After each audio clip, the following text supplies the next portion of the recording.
to this exciting webinar that we have today. So the Sobey School Community Revitalization and Prosperity Network is a project that is exploring how we can come out of the current crisis stronger and more prosperous than before. It is mobilizing the expertise that exists within the Sobey School of Business and encourages the participation of industry groups, business owners, and community leaders like our speaker today. We believe that by bringing together academic and operational expertise, we find the best solution to the problem that we face today.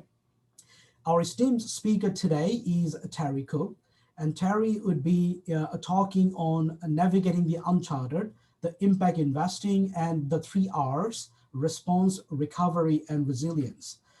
Terry Cooke is the president and CEO of Hamilton Community Foundation, which has played a leading role in mobilizing the community to address issues like increasing access to post-secondary education, strengthening neighborhoods, and reducing poverty. Terry's career includes leadership positions in the private, public, and nonprofit sector. He served as chairman of the Regions of Hamilton-Wentworth from 1994 up to 2000. Terry is a past chair of the Canadian Urban Institute and has served on the board of Community Foundation of Canada, as well as a number of corporate organizations. In recognition of his community service, Terry has been a Paul Harris Fellow and a 2-time recipient of the Queen's Jubilee Medal. Terry was inducted into Hamilton Gallery of Distinction in 2016. Impressive credential, and we are excited to hear from Terry. But before I turn over to Terry, let me quickly discuss the format of today's webinar. So you are all muted for the session with cameras turned off. Terry will walk us through his presentation, and then we will move to the Q&A right away. If you want to ask a question, you can send us using the chat function at any time during the presentation. Please select our network manager and tech controller Bria Matheson's name in the chat box when sending your question to have them sent privately. Bria will be moderating the questions as they come in. Please do not send question or chat messages to the whole group. Once we begin the Q&A session, we will try to answer as many questions as we can. So with this in mind, so let me hand over to Terry Cooke for his presentation. Terry, over to you. Thanks, Mohammed.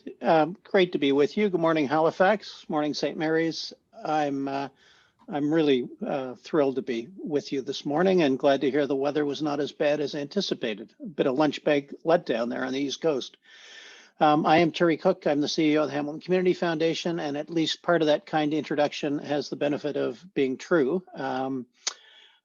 But I really want to cut to the chase and talk about some of the challenges facing the charitable sector and really tell you a bit of a story of the journey that we've been on the last decade or so at the Hamilton Community Foundation. And the quick history is we are Ontario's oldest and largest community foundation, founded in 1954 with a single gift of $200 from a widow in North End Hamilton. And this year we surpassed 200 million in assets, which has been a pretty remarkable trajectory and growth. If you're to look at the history of the organization, I think there are 2 hallmarks. One is diversity and inclusion, right from our founding in 1954, when our founders had the radical proposition in the mid-50s that everybody should be welcome in our board table and in our community, and that included people of different religions and colors and genders at the board table, which was as I said, a pretty revolutionary proposition at the time, and we've tried to honor that tradition to this day. The second piece was to be bold leaders, to be a powerful force for good forever in our community. And to that end, we would be, I think, recognized for our leadership in the area of poverty reduction in Hamilton, a Rust Belt community that has gone through dramatic economic transformation in the last 30 years, from 30 years of industrial decline as Canada's industrial center to the last decade or so, which has been a pretty remarkable and robust turnaround. And early on, back in about the early 2000s, we received at the time the largest gift in Canadian history from the Young family, who had had roots in business in Hamilton back to the middle 1800s. And at that time, our board had the wherewithal to step back and say, what were we going to do with his enormous gift of capital in terms of our legacy and our vision about the community? And they came to the conclusion that concentrated poverty was in fact the generational challenge for Hamilton, and that the health and educational impacts of concentrated poverty were going to be the challenge that our foundation and our community needed to take on. And again, within the foundation movement, the notion of picking a big complex subject and trying to tackle it over a generation or more was a complete departure from simply being a reactive grant maker, because the history of foundations and endowments is they tend to be pretty conservative ideologically, and the model is simply that you harvest 3.5 or 4% of your capital income on your capital on an annual basis and make grants to worthwhile charities. And don't mind my border terrier sitting in the window over my shoulder. She's probably looking for squirrels as we speak. And our foundation said two things. One was that we're going to focus like a laser beam on a big issue. We continue to grant in other areas where our donors have an interest, but we have a large pool of unrestricted capital that gives us a lot of latitude in terms of community leadership. And secondly, early on, we were going to attempt to align all of our assets with our mission, which was to drive positive change in Hamilton. That's what led us to the journey that I'm going to talk about now, which is our journey to be a leader in social finance. At the first board retreat that I convened as a CEO about 11 and a half years ago, I invited Bill Young Jr., who is, I think, Canada's leading philanthropist, a very quiet but passionate advocate for doing more with endowments and foundations. Bill's family were the ones that had made the big gift to our foundation, and he came and issued this challenge to my board and to my executive. He said, it's great what the Hamilton Community Foundation is doing, leading on poverty and education. Appreciate that you're making $9 or $10 million a year of grants to worthwhile charities with a focus around poverty. That's 3.5% of your assets. What are you doing with the other 96.5%? And it was from that fundamental challenge that we set out on a journey to think about what we were doing with the other 96.5%. And I would say that to put it in context, if you were to look around the globe, particularly at the UK or the US, impact investing and using all of your assets to support mission is not a new concept.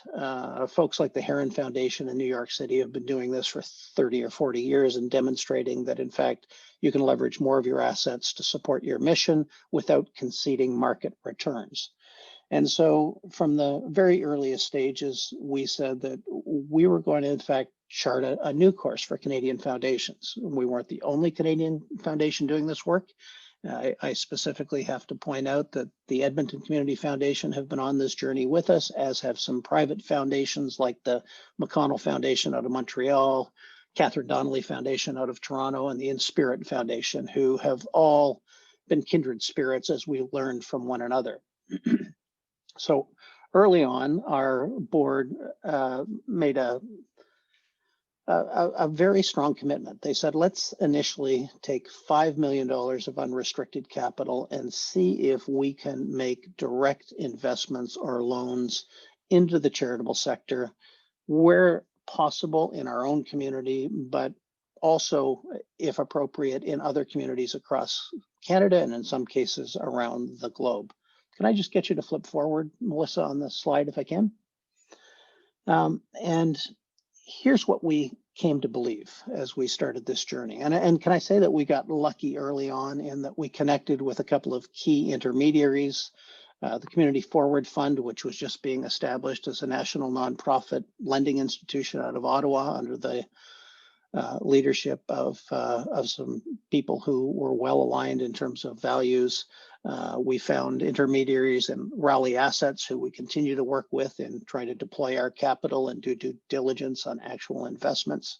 And we've had a couple of remarkable volunteers, like a retired banker by the name of Rick Bright, who has been absolutely instrumental in taking us from good intentions to actually leveraging our capital. But here are our beliefs, and you can see them on the screen. All investments broadly have social environmental impact, and that may seem like a novel concept, but when you think about it, the historic model of foundations was you put 96.5% of your assets under management with traditional fund managers. They were in public markets, but the reality is we had little or no knowledge of what the actual impact on the ground was in terms of social, environmental, or human rights effect of those investments. And they were always treated as a separate and distinct proposition from what we were doing with our grant stream and our focus on community impact. Secondly, our investments will try and be catalysts. So we don't want to replace traditional institutions. The banks and the credit unions have a place to play.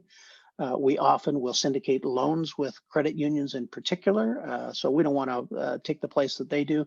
We want to find ourselves in a place where our investments are truly catalytic. So we will take, in some cases, a lower return than the market would demand or that traditional institutions would expect, if we believe that the social or environmental impact justifies that lower return. And as a charity, we have the latitude to do that. In fact, we can lend virtually at no interest rate.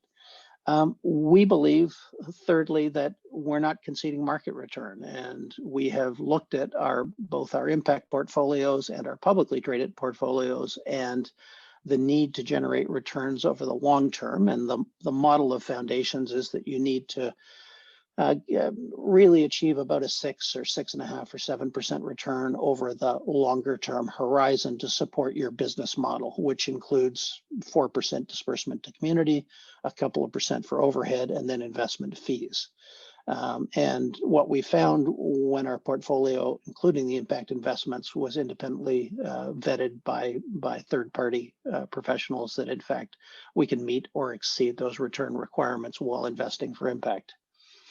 We need to use evidence-based decision-making, which you folks in the Prosperity Network would well understand, that it can't just be about the heart. It has to be about thorough due diligence and looking at the risk and return profile on every investment, and then attempting to calibrate social and environmental impact, which is a trickier thing than it sounds.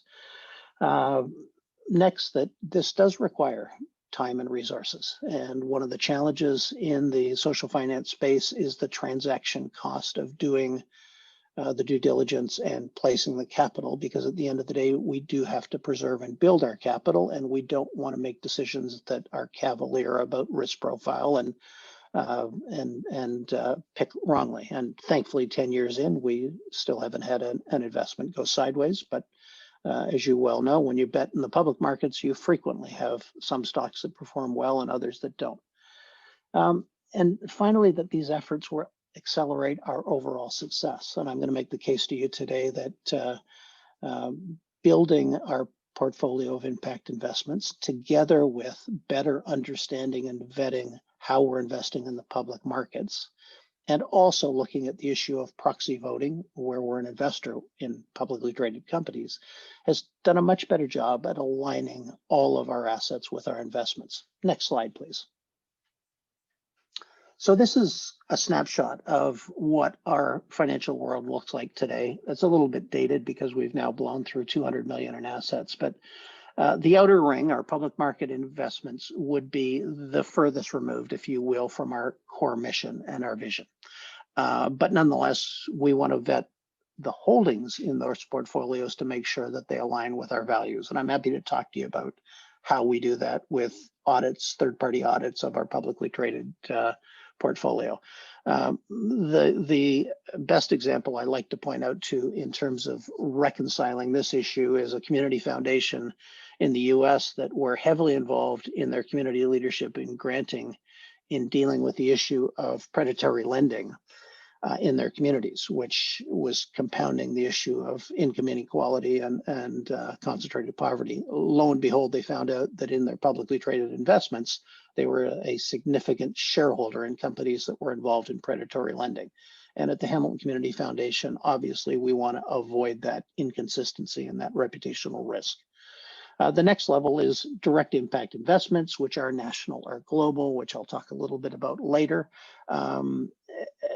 Oftentimes there is a debate within the community foundation movement because we are place-based. So inherently we are biased to doing things in Hamilton, Ontario, which is where all of our roots and most of our activity is.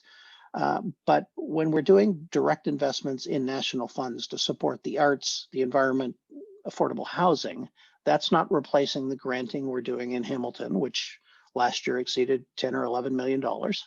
It's replacing our publicly traded holdings, which frankly, by and large, has little or nothing to do with what's happening in Hamilton, Ontario. So if we're doing good projects in Edmonton or Halifax or Toronto, where we do lots of this kind of direct impact investing, we believe that's part of our responsibility as a nationally focused impact investor and as a part of a community foundation movement.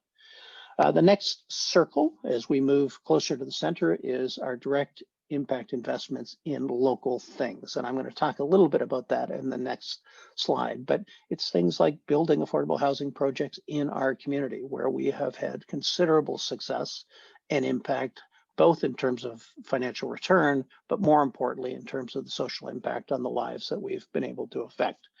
And then finally, our grant stream, which, as you can see, in the year before last was at 11.4 million.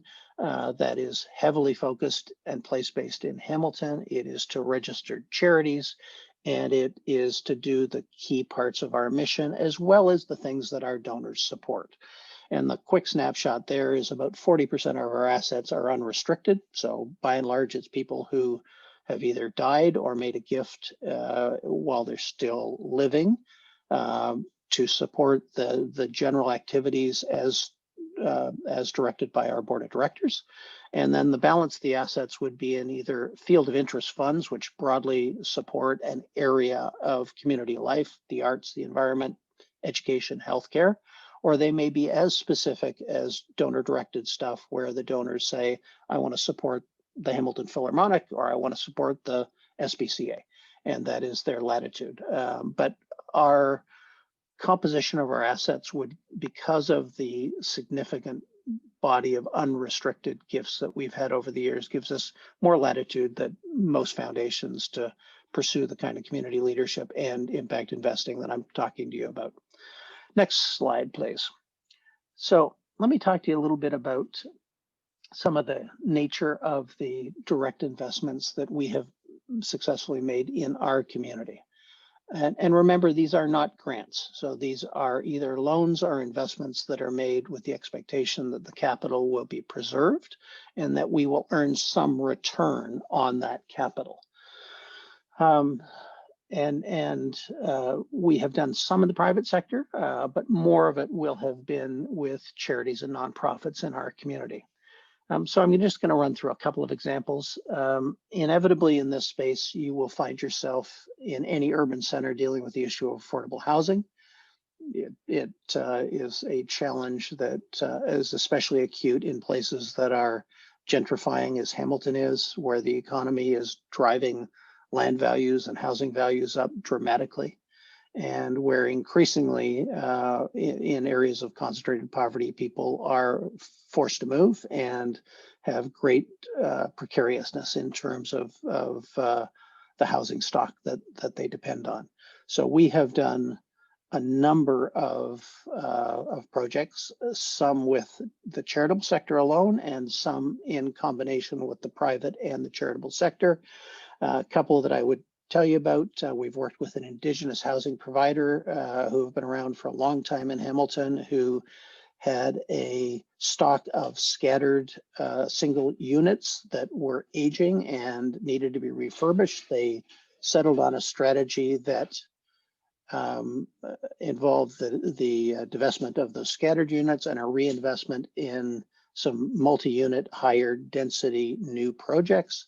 And we were, in fact, the the financer of those projects that allowed them to divest and then reinvest, adding to the stock of affordable housing and serving an Indigenous community in Hamilton. We work with an organization called Indwell in Hamilton, and Indwell are a faith-based provider of affordable housing and support services to really the most precariously housed in Hamilton, people who have tended to have a history of homelessness, addiction, and mental health challenges. They build projects of 50 to 60 unit with a high level of both community engagement and social and health services support, and they've done it in a very dignified and architecturally redeeming way. We've been a partner with them on multiple projects now, including the proposition that allowed them to have an acquisition line to go out and purchase property and get it through the planning and approval process, and then to stack the capital in order to make the projects a reality. And they've done that very, very successfully. We've done a couple of affordable home ownership projects, and these are larger scale townhouse projects of 70 to 80 units built by a private developer, and they're mixed income, so that about 25% of the units are targeted to first-time homeowners that have family incomes in the $40,000 to $60,000 annual family income bracket, and are coming out of rental, and often subsidized rental, and getting into home ownership for the first time, usually at payments that are less than they were paying as renters. And we see that as a way for them to build an equity nest egg and actually participate in the growth of the local real estate market. We've done a grocery co-op startup in which a grocery co-op had sold about 1,000 memberships, established a presence, and needed an operating line to stock their inventory to start. We actually syndicated that loan, which is a couple $100,000 at the time, with the Van City Credit Union, who we've done a number of projects with. And that co-op is now into their 5th year of operation and are successfully operating on a co-op model that has a strong farm-to-table component in our community. We've worked with a syndicate of environmental groups in the area, including the local conservation authorities, the Royal Botanical Gardens, and a couple of municipal governments, on the creation of the largest eco park in Eastern Canada, connecting Cootes Paradise to the Niagara Escarpment and across Hamilton and Burlington communities. And in that case, that facilitated the acquisition of 2 large parcels of natural land that were at risk of development, each about 50 acres. And the seller required that the consortium of partners close on both pieces of land at the same time, and they didn't have the capital to do that. So essentially, we bankrolled against a future subscription campaign, and they're raising the money to pay off that loan.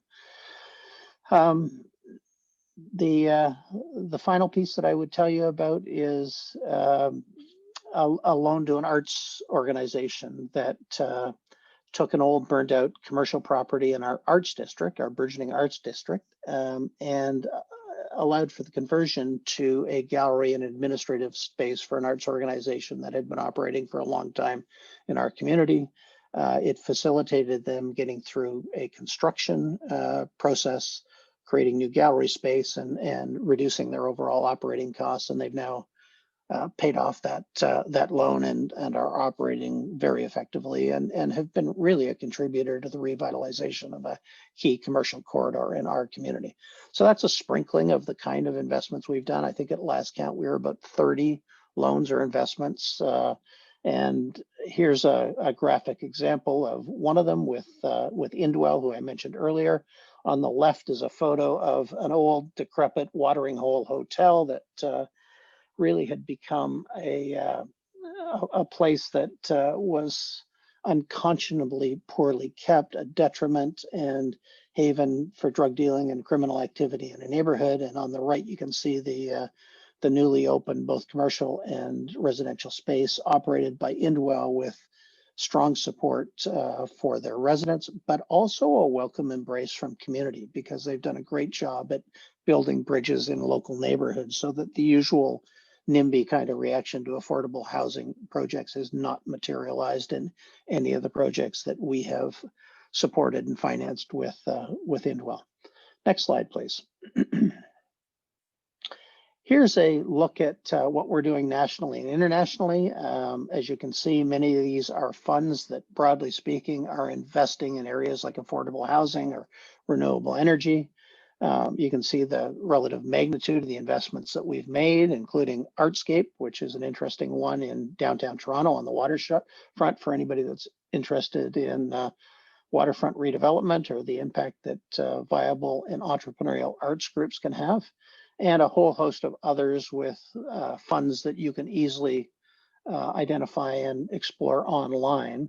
Again, what we're looking for is an alignment with our values, a proven track record of investing wisely, and more importantly, impact in terms of what it does for the environment or social change in community. And again, that is a significant part of our commitment, which as we speak is to get to 20% of our assets by 2020 as a aspirational target. And while we're not quite there, I would say we're aggressively pursuing that target, and it would make us, I think, the leaders in the community foundation movement in the country, along with the Edmonton Community Foundation, who are on a very parallel track. Next slide, please. This is simply a report that looks at the performance of investment returns, because as I said, there are lots in the charitable world and especially the foundation world that continue to take a pretty traditional approach to investments on the belief that it is, from a fiduciary standpoint, the responsible way to garner the kind of returns that you need to invest in the charitable sector. What we found as you look at the experience of thoughtful impact investors around the globe and increasingly in Canada is that in fact we can invest for impact. And again, this is blended. This is not all of our assets at this point. We're trying to align our publicly traded assets with our values, but with the 20% of impact investments that we're striving for, we believe that we can do that and are demonstrating that we can do that over the long term without conceding market return. Next slide, please. This is what it's all about. Bill Young's challenge that it's all well and good with what you're doing with 3.5% or 4.5% of your income on investments, but what are you doing with the rest?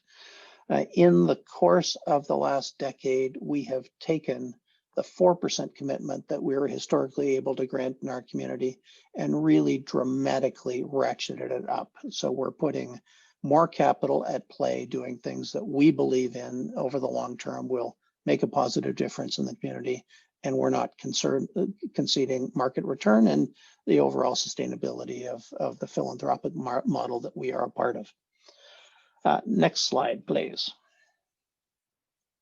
Final point I want to make is the perspective of donors, because oftentimes donors and investment committees, which govern us, are seen as the barriers to community foundations being more activist in their investing strategies.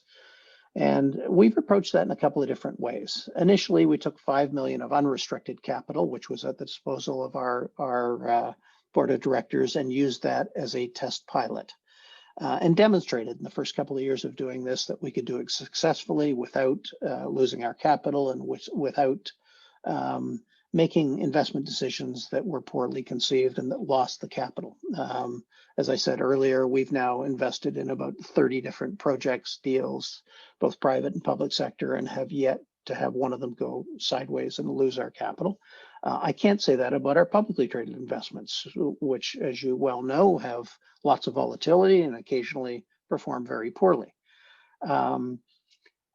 I would also say that a big part of this is communication with your key stakeholders, because when you're setting off to be early leaders in an area, it's important that your institutional partners, your donors, your board of directors understand how and why you're doing it and what it is you're doing as a prudent investor to mitigate risk. And at every stage, we have taken great pains to communicate and over communicate, often bringing leading experts from around the world to Hamilton to talk to our board, our donors, our community partners, to help them understand and support the process. And that's been critical.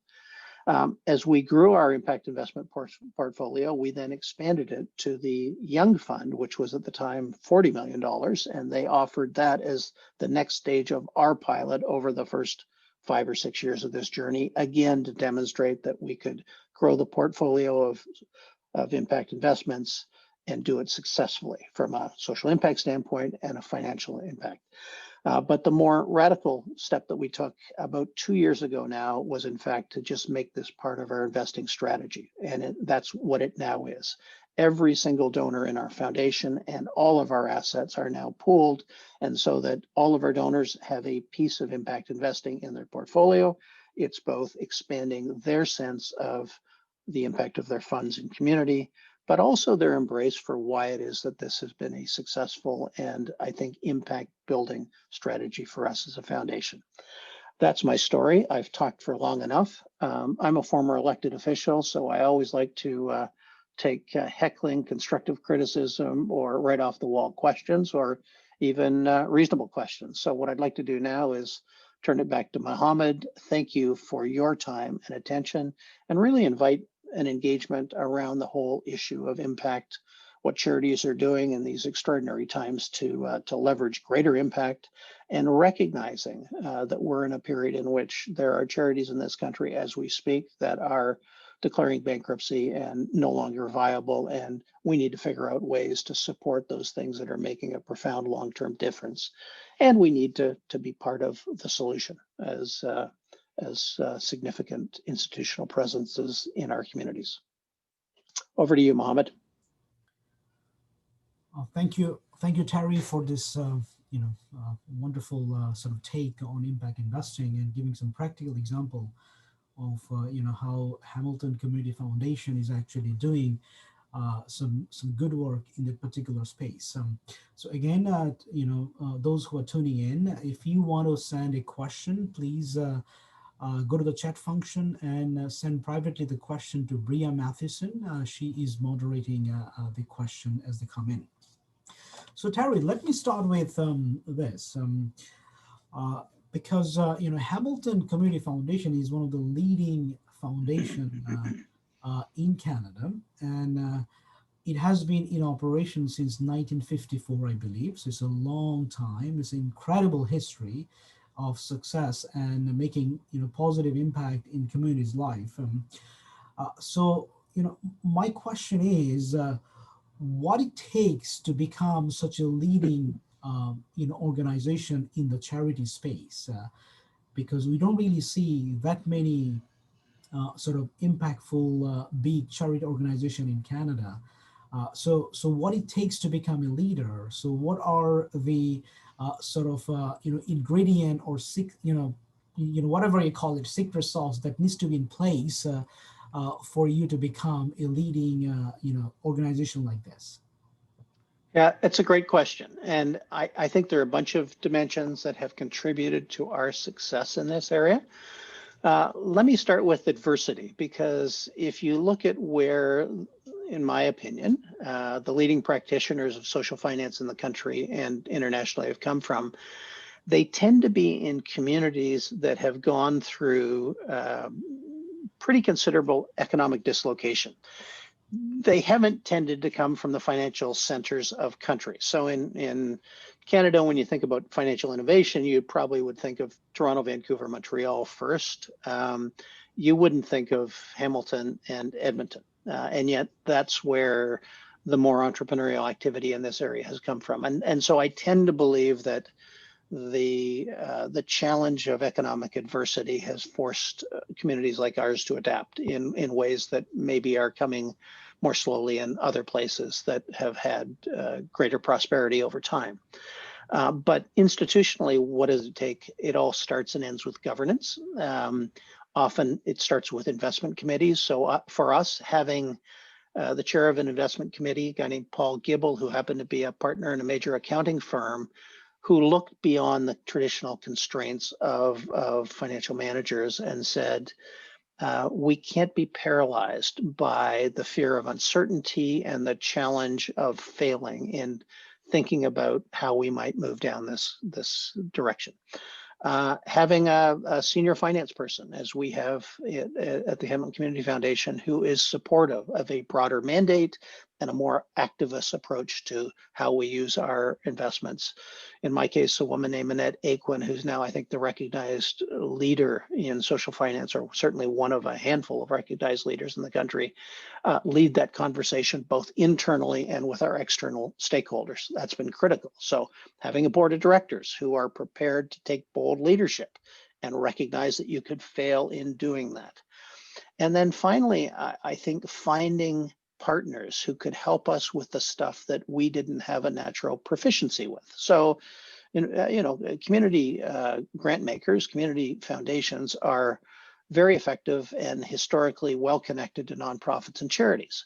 They don't necessarily understand or have an affinity for doing a due diligence on a private sector investment, a large fund, managing the cash involved in a loan or a mortgage, and nor do they have the capacity simply to staff up and add those positions internally.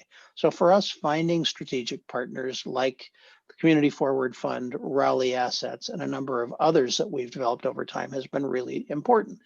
And then also, borrowing and stealing great ideas and learning from other great foundations who have gone before us. I mentioned the Heron Foundation in New York earlier, the McConnell Foundation, Edmonton, who were in the same journey as we were. We frequently will learn from one another. We'll frequently syndicate loans together. We'll try and drive transaction costs down. And then the more recent iteration of this for us has been being a catalyst and leader for other smaller or younger foundations to get into the impact investing space. So we have oftentimes with smaller regional foundations said that we'll do the upfront work involved. We'll place the lion's share of the capital in a given loan, mortgage, or investment, and we'll allow smaller and emerging foundations to put their toe in the water. So making it a bit of a plug and play experience for them so that in fact they can do things in their own communities that they probably couldn't do if they were setting out on this journey on their own. By the way, I spent some time in Halifax and Sauchard, Nova Scotia a couple of years ago talking to your smaller, especially smaller and rural foundations about how to start this journey and the receptiveness of larger foundations like Hamilton and Edmonton and others to be supportive in that process. And that's been really successful, especially on a regional basis where we've done a number of deals that have really strengthened smaller communities and allowed the local foundation in Burlington or Oakville or Niagara or London, Ontario to in fact come along on this journey with us. Thank you, Terry. I think there is another question from one of the participants is, let me read it to you. Thank you for the presentation. You have mentioned intermediaries in quote you have worked with. Would you speak to the development of those relationships and pitching them on innovative lending / investing strategies, which was likely a departure from the traditional lending channels? Yeah, great question.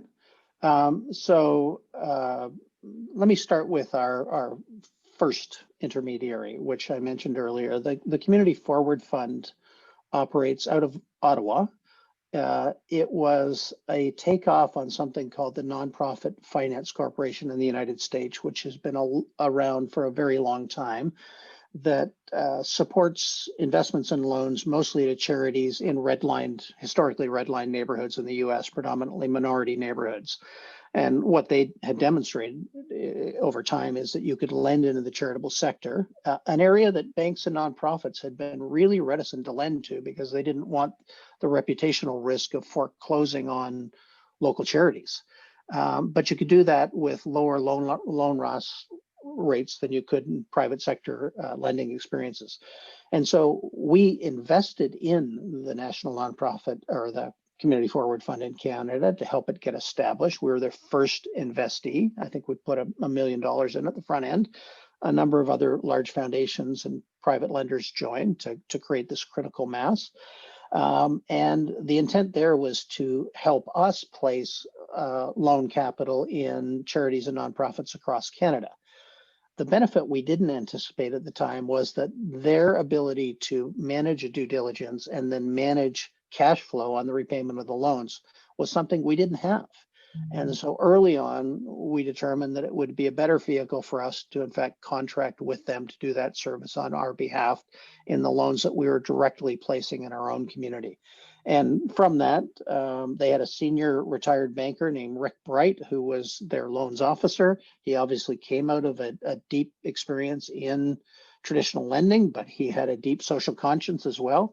And we've now taken Rick on as a part-time retired employee who does lots of our due diligence and really has been a driving force in expanding our use of capital in this area. So there's one example. Raleigh Assets were an emerging Canadian intermediary who essentially advised both on public market investments with a social environmental perspective and rating and evaluation, but also facilitated direct investments in impact. And so we've used them on a whole bunch of our individual loans, especially on the due diligence front end, and really to be a bit of a channel to us of investees looking to seek capital in the charitable sector. So those are just two of the intermediaries. We've expanded over time.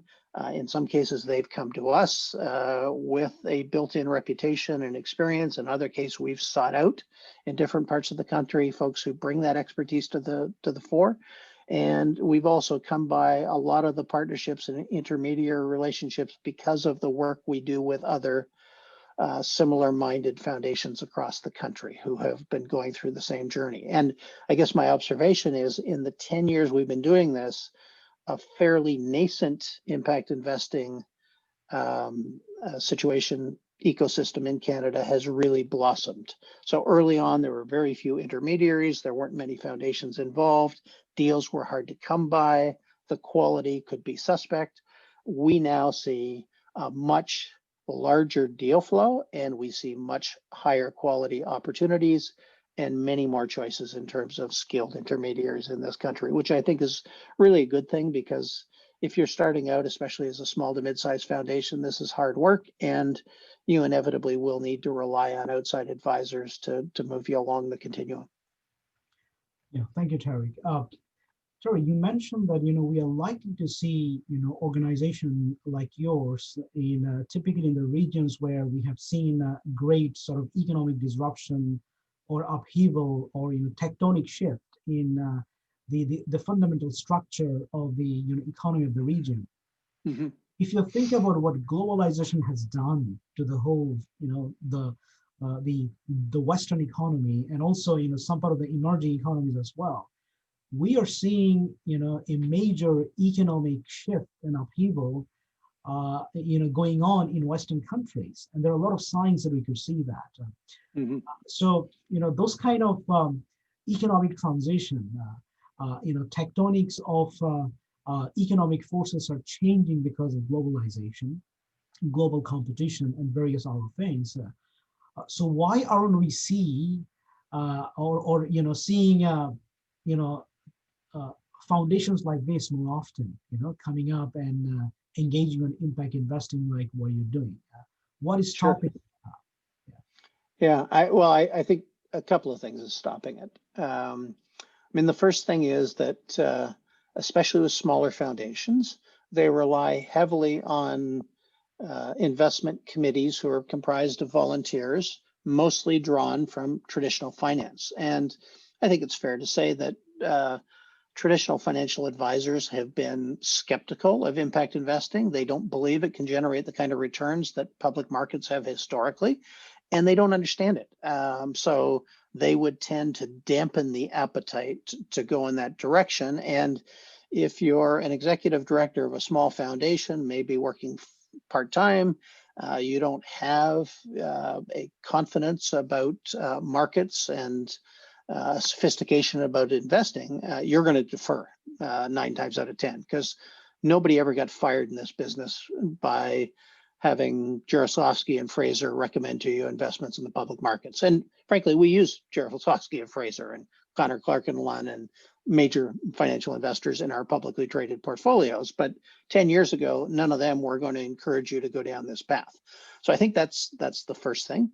I think the other reality is it's been hard historically because the skills aren't readily available in-house. So yes, you have skills around community leadership and local grant making and some financial management capacity, but you wouldn't have the sophisticated back office that would allow you to look at a private investment that we've just done in renewable energy in London, Ontario. You wouldn't have the ability to vet a deal for a national housing fund.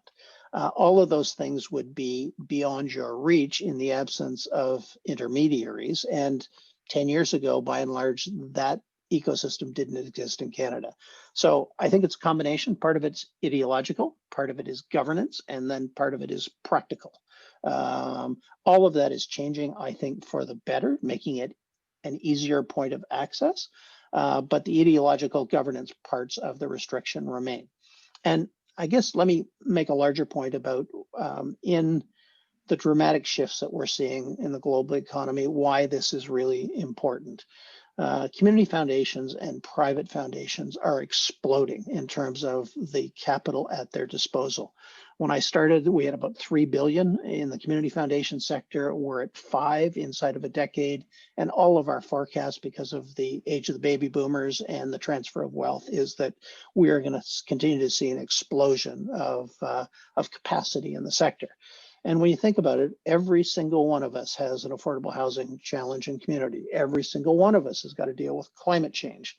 And it would be much preferable, in my view, to have an affordable housing fund that each of us could plug and play in, building a range of affordable options across the country and harnessing the growing and immense power of that capital and that mission to do good in Canada, because it's an area that government on its own is not going to solve, but government leveraged with philanthropic capital, leveraged with private contributors and high net worth individuals, we know can have a fairly substantial impact. And I think that's where we're heading, and inevitably we need to find the gumption and the courage to get there.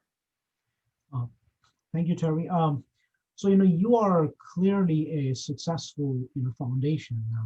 And of course, path to success is not always linear, right? There are a lot of obstacles that you have to face. So I was wondering, what are some of the challenges that you faced in your sort of growth process, and some of the obstacles that you faced, and how, as a foundation, you tackle those things? Sure. Well, I think you start with a view that says we're not impervious to failure, and the impact space, as I said earlier, just like the publicly traded investing space, you're not always going to pick well. Our investments in RIM historically didn't necessarily pay the return that we hoped they would, and yet we didn't stop investing in the publicly traded market. And there are lots of other examples, both in the Canadian stock market and international, where things don't turn out as you hope for. But on balance, we've had very successful returns by taking a diversified approach and getting thoughtful expert advice. We do the same thing in the impact space. We know that over time we'll have some loans and investments that will not pan out. We think that the overall return will be, in fact, as good or better than the public market because we've done careful due diligence. We especially bring a knowledge of the leadership and governance and financial capacities of the organizations that we invest in locally because we've granted to them for a long time. But where do the hiccups come in? Well, we're living through a period right now that is testing that thesis. So one example I will give is we invested in the restoration of a historic theater in Hamilton, Ontario. It was privately operated for 50 or 60 years. It had great architectural bones. We had a charitable group emerge that wanted to restore the theater and turn it into a place both for independent film, but also for lots of community activity, arts, culture, community engagement, presentations, academic use. And we essentially backstopped that restoration and rebuilding, and we now hold the mortgage on the Westdale Theatre, which you can read about online. It's a great success. Well, what happens with COVID? Well, theater shut down. Theater had to lay off employees. Theater is challenged to meet the payments on their mortgage. We don't know when that's going to change. Right now, they're able to have functions for up to 50 participants. People paying at the Wicket to go and see a movie or a musical presentation in an auditorium that holds 350 people. It's not going to be anytime soon that they are going to, in fact, be back into a viable situation. So we've had to provide some flexibility on the repayment terms. Ultimately, we may get less return on that. The worst case scenario, as we've often said, is that the charitable approach to the theater operation won't succeed, in which case we have first call on the asset on a beautifully restored theater, which far exceeds the capital that we put in. One of the things that we're always worried about reputationally is we don't want to be the community foundation that knocks down a historic theater and builds condos. So we've mitigated our risk in that respect. But that kind of uncertainty and unpredictability is something that affects both private and public sector entities. And so that would be true of many of the things we've invested in historically in the public markets. But there remains a higher standard for the things we do, especially when they're local, they're tangible, and people can see the adversity that some of these investments are going through as we speak. And so it's not always the sweet song of success. Sometimes you have things that you can't anticipate that emerge, and you simply have to deal with that to the best of your ability. And we've built in some of that loan loss provision, and we work closely with our the folks that we've lent to make sure that we're being a supportive partner. And at the end of the day, for us, it isn't just about monetary return. It's about building the social capital, whether you're an arts organization or somebody doing environmental remediation or running a co-op grocery store. Thank you, Terry. I think another question that was sent to us is, a lot of the nonprofit organization is struggling right now because of COVID-19, and you are a very active player in the particular space. In fact, a lot of the nonprofit that we have spoken to, we also spoke to the Community Council of Nova Scotia in Atlantic Canada, particularly. This is where we have spent some time. That they are struggling. And one of the sort of issue that they are facing is, most of them, in fact, more than 90% of them don't really have any business continuity plan. How exactly they're going to deal with a shock like COVID-19 that they're facing right now. So, I was wondering whether you would have some advice on that for a nonprofit organization struggling in this kind of difficult situation. How should they navigate this, and any advice on developing a viable business continuity plan to thrive in the post-pandemic environment? Yeah, that's a great question. And it's hard for me to speak to the Nova Scotia context, but let me talk to what I know in my own backyard, which is that many grassroots charities are dependent on some revenue generation. In some cases, they operate as social enterprise. They may depend on a subscription campaign or fundraising campaign on an ongoing basis that obviously in these times is in jeopardy. And if they depend on fee for service, in many cases, that's not happening. We were in the fortunate position as a foundation that we had a large reserve set aside, multi-millions of dollars of reserve, precisely to deal with rainy day situations. And as I've said to my board, there's a storm happening and we need to respond. We immediately pivoted in our community to, in fact, tapping that reserve for several $million to provide a pandemic response fund. We had our community step up with an additional $1 million unsolicited that came to us in the first 3 weeks of the pandemic because folks recognized that, especially for marginalized communities, demand was going to go way up. So we've seen an explosion of homelessness, encampments, challenges around addiction and mental health and precarity of housing and food security. And we were lucky in that the federal government then also stepped up with a substantial injection to the charitable sector, administered through community foundations and United Ways, that added some extra capacity. Our focus has been on smaller grassroots organizations, especially those serving marginalized community, Black, Indigenous in particular, who we know have been disproportionately affected by COVID. And so we've managed to sustain and support many of those grassroots charities through the first period of the pandemic. Obviously, none of us know what next wave and recovery is going to look like. So we're now operating on kind of 60 to 90 day shorter term operating plans and looking at how we can support the next stage of their recovery and their rebuild. But I think it does point to the need for business continuity plans in every organization. Obviously, at our size, we have been well versed both for unanticipated changes in leadership and personnel, which are part of that planning. But the other piece is, what do you do as, if you're in a foundation that depends on market returns and all of a sudden the markets are down 20%, obviously that affects your ability to respond to communities. So what is in fact your backup plan? What have you got in reserve? What flexibility do you have? The other thing we did with our grantees, because again, we're granting $11 million plus in a year, is to say, we are going to release you from any bureaucratically constrained application of those funds, because we get that if you're delivering an educational program and now all learning is done remotely, that the way in which you're going to use those funds may change dramatically, and we don't want to stand in the way of your being adaptable and entrepreneurial in meeting the highest and greatest need of the community. And so we essentially have loosened all of the constraints around grant making, accountability, and reporting, knowing that these are trusted partners that will make a constructive use of the funds at their disposal. But we wanted them to be able to be nimble, to respond quickly and forcefully to community needs. And that, I think, has been really well received in our community.